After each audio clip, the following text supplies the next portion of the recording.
Let's talk about freight. Freight is very different from white glove delivery. Now, most of our commercial clients understand how freight works, and that's typically what they're going to be using.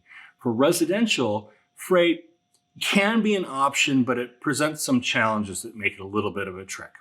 Freight is very different from white glove. White glove, as I mentioned, basically involves loading up a single semi and running a route to your region. And each of those deliveries happens in sequence.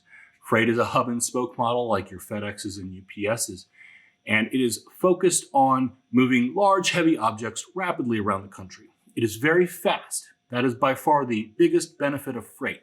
It can usually get your furniture from Hickory to your town in about 5 business days, and it's usually delivered a day after that. So that's great. Downsides would be that freight is more expensive. Can be substantially more, sometimes just a little bit more.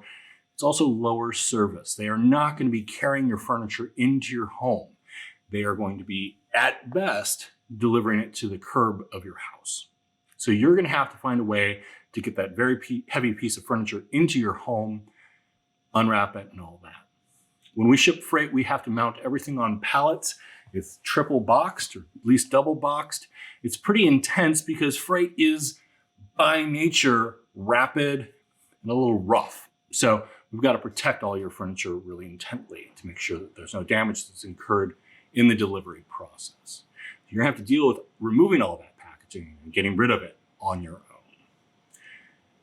Freight, when we deliver to a home, generally requires an added service called liftgate, which means there's an actual mechanized gate on the back of the semi that allows it to drop that heavy furniture down to the ground without issue, because typically freight is, again, delivering to a dock at a warehouse.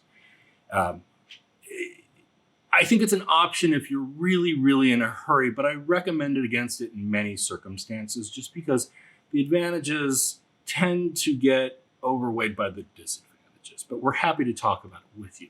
Another option that is appropriate for some folks is actually shipping freight and then having it held at the transit depot rather than delivered to your house. Now, Roger and I do this pretty regularly with furniture to our house, just because it's a little bit complicated. We've got to pick up, we've got a trailer, we can move things around.